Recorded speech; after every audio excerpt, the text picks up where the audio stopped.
communication and the dedication to these calls that Gale Force are making. Let's see if Gale Force can close it out here on the next Battleground, or if Simplicity can take us to Game 5. Towers of Doom. Yeah. Favors a few globals here and there. We'll see if Brightwing gets picked up by Simplicity again this go around. I feel like they might be off that, but depending on compositions, you never know. Other heroes that you would like to see here? I think Hanzo will probably be banned this game. Okay. He's got a lot of potential to disrupt and interrupt. It opens the door again for Tracer. We saw Tracer banned last game. Sky Temple, one of her better battlegrounds. This, a lot of pros would argue, is possibly her best battleground altogether, and there's very capable players on both teams. So could see a little bit of a mix-up in the meta. Don't think we're going to see Jaina again. No Jaina. Probably not. That's too bad. We haven't seen any of the stealth heroes yet. We saw the Zeratul ban. Ban. I'm trying to think if... On Sky, which makes sense. There's always I don't know how I feel about Zeratul here. He's super strong.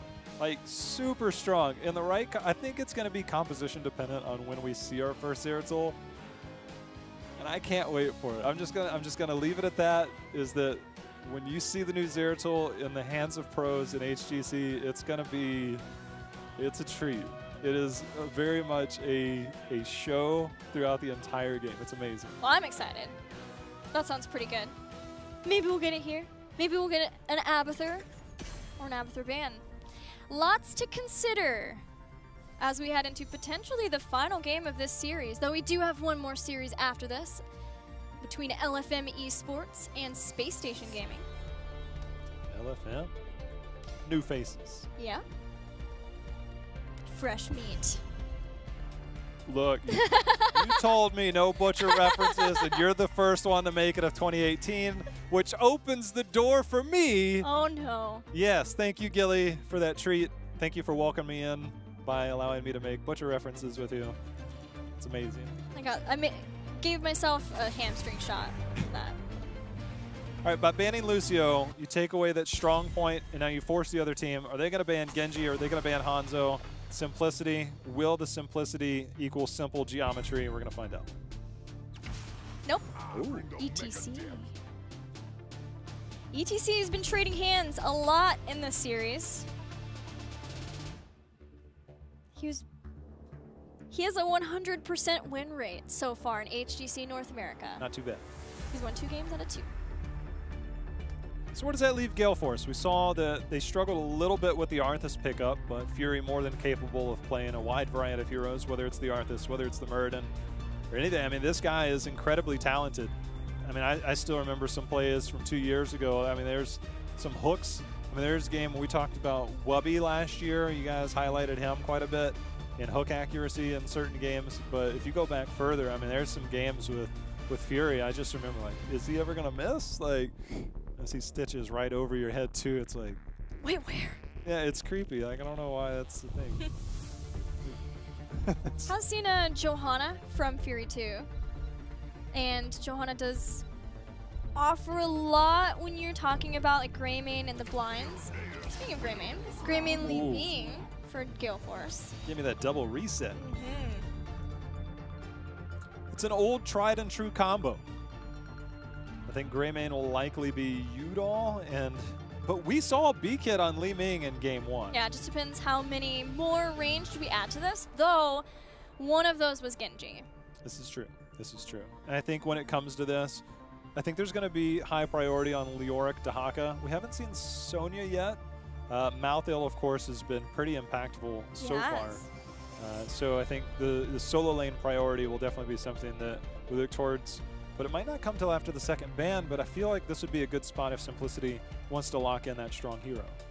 Yeah, you would think that there's going to be some other strong frontliner along with ETC in the front, just because already he's going to be having some trouble with Li Ming and Greymane. That's a lot of burst damage to try to take him out from. Li Ming, of course, also makes sure that Moshes are less of an option for a team. Yeah. So Dahaka is added as the other frontliner, beefy frontliner, and Hanzo's back. Hanzo's back. And this is something we've seen in all of our drafts from Simplicity, is that they have late prioritized the support in every draft so far. And the last one, it seemed like they came up short on it. But I think now with last pick being on the side of Gale Force, they can now decide, do I want to go Sun? Do I want to go Malthael? Because they have last pick. After the second ban phase, Simplicity, obviously Gale Force gets 2 picks, Simplicity 2. So I would love if Gale Force wants to continue to play around that, play around the support area, and go that. I really hope that's where they go with their draft. I've seen a couple Medivh bans popping up here and there. Posty. Yeah. Posty had more than a handful of games last year on Medivh. He did. Lots of games. 14 Medivh games. He was, I'm pretty sure he's one of the earlier adopters too. Obviously the earliest in phase in HGC. There were some plays before that, but was Glaurung. He and his team really started playing a lot of Medivh right at the start as teammate in phase 1. But yes, Hosty started to pick it up more. We saw Tempo start to pick it up more toward the middle of phase 2 last year. But so far, it seems a lot less than where we ended phase 2.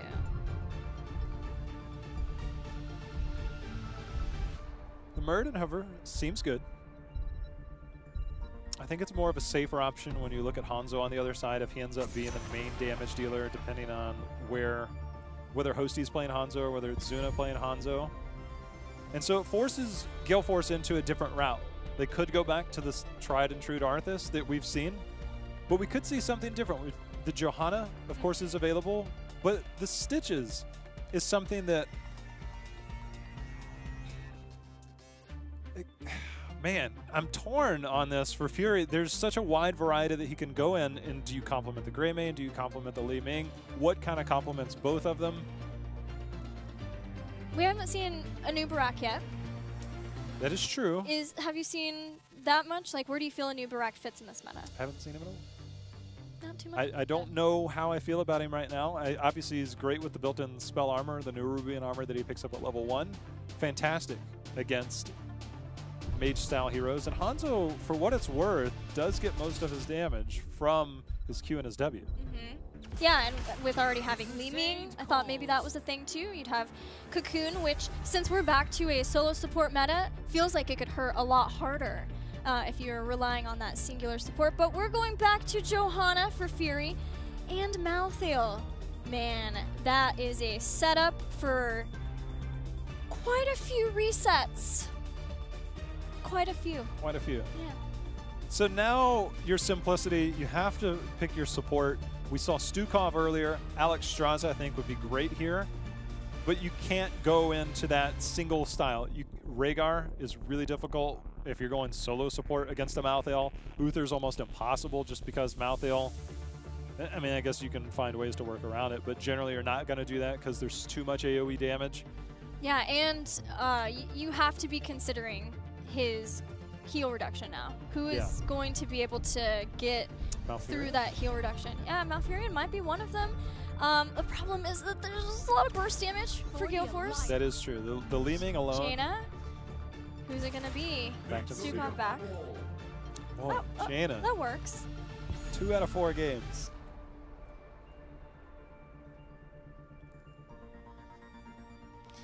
Jaina Hanzo. At that. Yeah. But with Stukov this time. Has more of the... Doesn't have the phase shield of Brightwing, but has the burst in that he can drop the healing pathogen and then rupture it right away. His flailing arm, flailing swipe, just to try to do sort of the same thing that Emerald Wind was attempting to do for them last time. And again, as in last game, improved Ice Block will help. See, on the other side, conversely, Jaina, burst damage. Hanzo, a bit of sustain as so long as he's landing his skill shots, but in terms of saving heroes, Divine Shield, you could potentially go Hand of Protection. You also have the Ancient Kings to deal with power sides. So there's a lot of utility on the side of Uther and a lot of flexibility in that level 7 talent, depending on what you want to go, depending on what you think you're going to deal with. I really like the Uther pickup here. It complements this team incredibly well. And Divine Shield onto a Malthael, who, as we saw with the Stukov game earlier, whenever you're silenced in there, you're just kind of like, man, this is really not a fun place to be. And then it's just like, well, here's a D shield. Now you can go. Yeah. That's a little bit different story. A lot better story for Malthael. Yeah, and having that movement speed helps you get into position too if you need to get into a spot where you can get the first Reaper's Mark to be set up in a better position too. This could be it, the last game in this series. We have to see if Simplicity has what it takes with their Jaina Hanzo again to be able to get a victory against Gale Force and send us to Game 5, or if Gale Force will be the first winning team of HGC North America. We've talked a little bit about it. Let's get into the game and let's see if Simplicity can bring it back. But because there is only facing each other one time before the Western Clash, every single game matters. Every series matters so much if you want to be in one of the top 3 spots and go to the Western Clash. Just really surprised at what they've experienced potentially in their scrims that Jaina has this high of a priority. And especially Jaina in the sense that they don't know what the other support is yet. And so Uther is an excellent counter to that burst style damage. So the Jaina burst, I feel, is going to be incredibly difficult here again. Yeah, trying to break through and blow someone up before a Divine Shield or before the burst heals of Uther. Zuna's got his work cut out for him, but we once again have the Scatter Arrow build for Hosty 2, and maybe the combo of that plus having a Stukov as a way of being able to provide more of those heals will be the difference. And even a drag from Dahaka. Did he have Dahaka last game? He did. So maybe not. Yudo was hiding in the bottom bush. They're pathing towards the top. And Vika that was good. Might still go down, but they've got support over here. There's the armor, and down goes Zuna. Again, I don't know where that's going to go. Caffeine is going to power slide away, but Zuna, the burst, Gilly, it's just not going to work. And if it does happen, it's going to be very, very limited. The burst, Gilly, the burst. Yeah, I'm also a little flabbergasted by the Jaina. But we have to wait and see.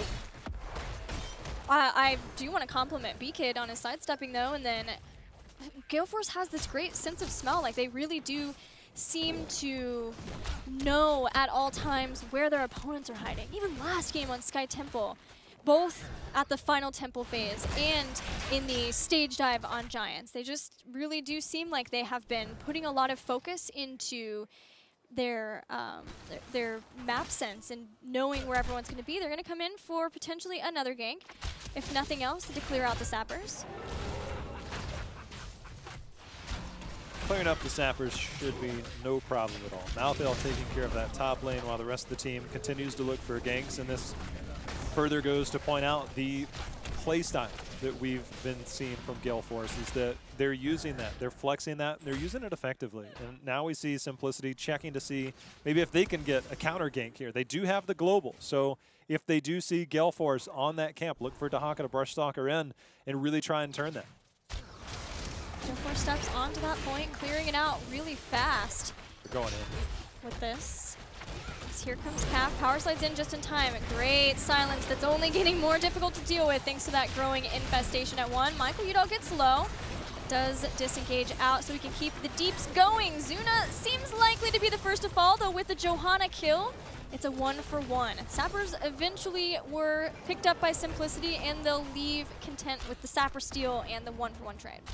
Just want to further highlight what you talked about, having that sense of awareness. B-Kid already had started to rotate down, and he was able to get there a little bit quicker. He didn't go on a pale horse, so he's down there a little bit quicker. The recognition to be able to join that fight, very good. I'm glad you made that point, because they, so far, have sniffed out everything. There was a trade there. They lose the camp, but it's a matter of their recognition and their decision-making is looking really good. It really is a mark of a great team that it seems like everyone is sort of on the same page for those things too, because it does require your individual game sense to be there just as much as the team game sense. It's very hard to try to micromanage what every single person is doing at all times, and seeing a team like MVP Black do that, it's almost impossible to try to gank someone from MVP Black because of how good they are with something like that. Now, B-Kid is going to lead members on a merry little chase. Arrow's pretty low as Mike comes in, at least maybe able to trade this. Arrow has a burrow, and the rest of Simplicity seeing if they can at least body block to get him away, but that may cost Cocktail. Zuna. Yeah, he doesn't have anything to splash. Biggie! Biggie! Oh! Get him, Biggie. That's well done. the longer they stayed there, the higher the risk. Simplicity got punished. Gale Force are going to take this advantage, push up in the top, and take out a bell tower quickly. Simplicity doing what they can to try to tie that up. It's just that there was a lot more damage up toward the top already dealt. So Simplicity are going to lose out on a bell tower for now, but it's still a very close game. The priority towards the top lane has been a bit surprising for me for Gale Force. They did, however, get the top bell tower. The next altar will be bot lane. Normally that bot lane has a bit more control, so I wonder what Gale Force's strategy is going to be moving forward. Getting that top bell tower is good, but it's a matter of controlling the mid and bottom lane. So what they do after that is going to be particularly interesting to watch, because this is a very different strategy than we'll see most other teams take. I think it was maybe a little bit both circumstantial in that Malthael had been able to put some consistent pressure on Dahaka, but then also knowing that Simplicity is the one with the global, so any chance that they get to make Dahaka not be able to do anything that's proactive but more just reactive, defensive, trying to take back a bell tower instead of doing damage, allows them to force him to either stay there longer or not be able to get anything out of the time that he is there before he has to stalk down. Gale Force gets an altar with the 5 shots that they got from that, and they have sappers pushing this bottom lane too. Yeah, I think you made up an excellent point there on the reasoning there, because Dahaka was handcuffed there. Yes. It had no way to respond. So now we've got ourselves 32-31 because they had that extra shot from controlling more bell towers. Now they're going to rotate up. Greymane going towards that sapper camp. Remember, when the sappers do cross the death line, they do damage to the core. It's one of the few ways that you can kill the core in this game, as well as the boss. So keeping the pressure in the top lane for sure. And the sappers did receive some changes along with some of the other mercenary camps too, and how they gain armor when they're charging, which helps when they're charging into the structures. That's something that Stukov can help with for Simplicity, is silencing those sappers so they can no longer run in. We saw in the bottom lane, he's still down in the bottom. Obviously, they just have to kind of like walk in through there. Arrow's going to do his best, but the escorts here from Gale Force, do they recognize that there's more from Simplicity than meets the eye, at least initially here? Sappers end up getting cleared up. We have a moment. Hanzo and Stukov have been staying in that bottom lane. Again, that wall was taken down. You can see that there's a little bit of damage on the minimap towards that bottom bell tower. So they've gotten some in, especially middle as well. This is a longer race. So if Simplicity gets a team fight win, they can rotate over, take a bell tower, maybe 2, depending on how late this is, right, and really open this game up. Yeah, that's something you see a lot from teams who have Abathur, is for a while you'll lose out early, but because of the constant pressure he's putting in different lanes, a snowball is always a potential thing that he can do for a team.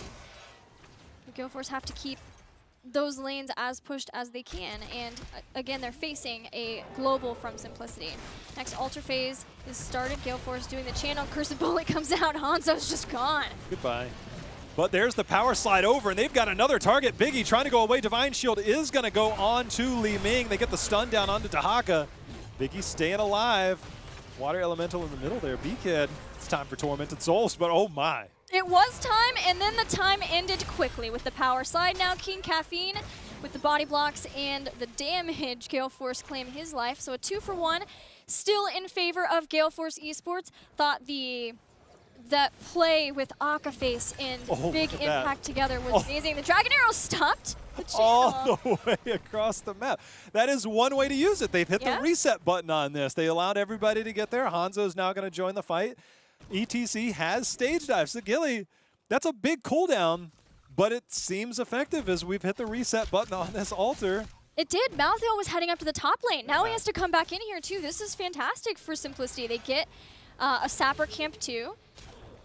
The channel has started as Gale Force moves into position to stop. Here comes stage dive. They're on the backside. Udall trying to go in, and Biggie zoning out, but Zuna again under assault. B-Kid is going to be the first to fall in this. The isolation on the Biggie on the bottom right, and the drag's going to land. Gilly, that's 2 members down on Gale Force. Yeah, Simplicity get those 2 kills. They're looking for more, sharking around, get a double power slide with the follow-up silence. So good. That is the synergy of King Caffeine and K1 Pro. That is one reason I got so excited to see that K1 Pro was switching over to support. That synergy has always been there. They know they have the communication together. And now as the main tank and the support, they're making the plays. They get several kills and an altar thanks to Hosty saving the day with the Dragon's Arrow. That's one way to use it. That was very effective for them as they ended up getting the altar. They get themselves another camp, and they also have themselves a little over a 1-level lead. They're going to turn their attention towards the boss, it appears here, while they know that Gale Force has to respond to that bot lane because the bell tower was claimed. Those sappers could do core damage. They could, they'll be cleared out. 4 more shots go toward the core of Gale Force, putting Simplicity further in the lead and trying to undo the damage that happened to them in the top lane. They've already taken back the bell tower. Now they look to take down some towers and get the sapper camp so they can push this along too. That mid bell tower still has taken damage for Gale Force, so there's still an opportunity that Simplicity can continue this dance around between bell towers. Gale Force, though, they want none of it. They're just going to trade out here in the bottom. There's an interesting strategy going on right now, Gilly, in the sense that with our gameplay changes, of course, we do see the next objective. It's the top 2 altars that we're going to have in the top. A lot of times, last year, we would see teams heavily prioritize the bot lane no matter what. Now we see that the top right bell tower has been claimed, and that gives them more control over that top objective area. So to have that control, I think right now by Simplicity is a good call. It's a new thing that we're figuring out along the way. So Gale Force had to respond in kind. They're going to look to get the sappers bottom, threaten bottom push, keep Dahaka down there, but double altar at the top. Yeah, I was wondering how Gale Force would want to handle this, if they would threaten much more along with those sappers. So far, keeping Biggie, but being set up in a positioning to be more responsive to wherever they see people. Channels happening on both sides for the safe altars. Gale Force not getting aggressive. Simplicity is very close to 16. They're just going to trade out and be willing to catch back up in the core health somewhere else. Yeah, the sapper camp and the response by Gale Force in the bottom is really good. Iron Skin is out. The slow's going to be there. That's one dead Fury. Dragon Arrow just to make sure Johanna goes down. I'm pretty sure this will get him. Yeah. Yeah. Just burst right through that last remaining 200. Update on some of the questing talents. Fingers of Frost is complete. That's Jaina's level 1. Still working on being able to get improved ice block. So if Zuna gets jumped on immediately, still likely that they would be able to get the kill off of that, not having that. And Silver Touch is done too. Enhanced Agility just needs 1 more Incendiary Elixir. Still waiting on a few more stacks of that. Gilly, look at the mini-map. The middle bell tower is so low. The top and bottom are completely exposed. Yeah, B-Kid's basically not left this lane. There's no way. That low. I mean, Gale Force at this point has their back against the wall more than we realize. It's 19 core health is a lot, don't get me wrong. But if they lose another team fight, we're talking bell tower goes down, triple altar phase is next, and a Hanzo who shreds the boss. Like, there is so much that this game could be over quickly, or knowing that it's Towers of Doom, we could still have quite a bit left. Yeah, the 5th phase is here. Gale Force knows that Dahaka's up somewhere around here. Oh, man. Oh, Airho. There's the catch. Cursed Bullet does have Tunneling Claws now, but using Iron Skin to try to catch up, make sure to stay in position. Brilliant. Dragon's Arrow coming in from Hosty.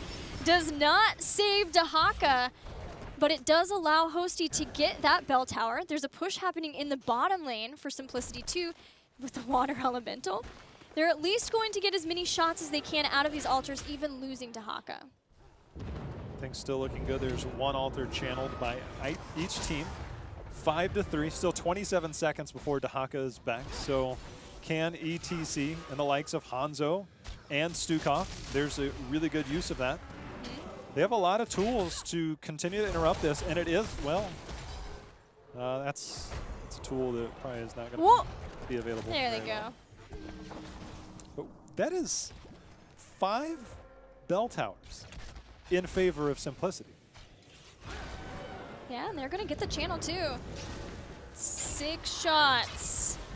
Take Gale Force down to 8 core health. Simplicity, in being able to get all these bell towers, have been able to keep this experience advantage that sets them up really well for potentially the end of the game to take us to Game 5 in this series. It's been really well done. And the questioning of, is that top lane prioritization worth it for Gale Force in the early game? Right now, it's coming back to haunt them. B-Kid takes a bit of damage, backs away. B-Kid is insane. He's just awesome. Johanna really far forward. Blessed Shield's already been used, but Fury just doing what he can to keep all of Simplicity in range of a Gale Force favorite team fight. Jaina wasn't there. She was just now respawning. Dahaka was up in the top, would have taken some time to stock in.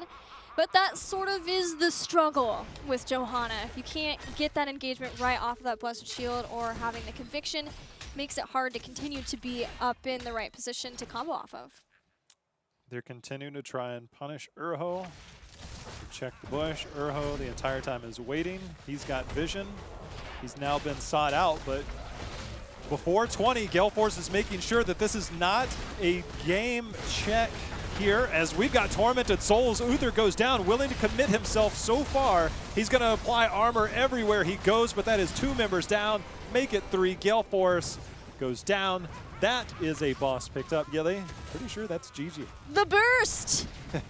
The burst! It worked! Jaina damaged so much. Uther died so fast he couldn't even Divine Shield. Like, that was a problem. Like, yeah, when your support goes down, you hope it's Uther because he has the heals that can still provide the armor and still be able to heal up.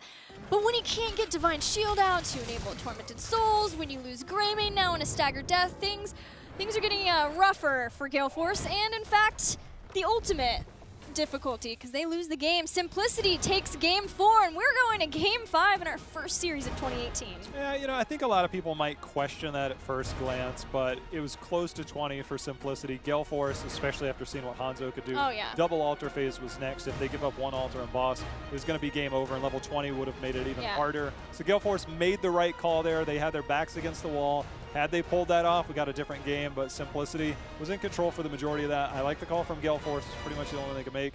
Simplicity clutched it out. 2-2 now. So Gale Force Esports in the first 3 games of this series had somewhat of a lead all the way up through. The first game, they ended up losing that lead off of some fights. Simplicity got aggressive. It worked out for Simplicity. This game was different. So where do you place that difference where Simplicity were able to get ahead? They had a pretty stellar level lead through a lot of the game. The gameplay changes obviously are a big factor in terms of the way a lot is played, but Towers of Doom is very different because a lot won't push to the core. So a lot of the core values will remain the same, and a lot of the prioritization on the bot and mid lane are going to be there. Occasionally the top, we talked about some of the strategies they could do, but it wasn't a long-term enough plan, and they ended up losing a little bit. If you don't execute it perfectly in that instance, you're going to find yourself fighting from behind. And the amount of times that we kept looking at the bell towers on the right side, get a little bit lower, a little bit lower. And next thing you know, we're looking at 6 tower shots going out with 1 altar, and it was just a matter of time. If Gale Force is able to win every single team fight, it looks differently. But all you need is 1 pick to go over, get that pick, and then take down one of the structures, and it worked really well in favor of Simplicity. I thought they played it incredibly well. Yeah, one decision that I thought was really cool from them too is that after they got the bottom bell tower, instead of having the immediate effect of taking down mid, going to the top and bringing that down too, because that just set them up beautifully to constantly have that structural control over the game, which gives us a Game 5. We're going to be going to a commercial break. After the break, Game 5 and the conclusion of the series.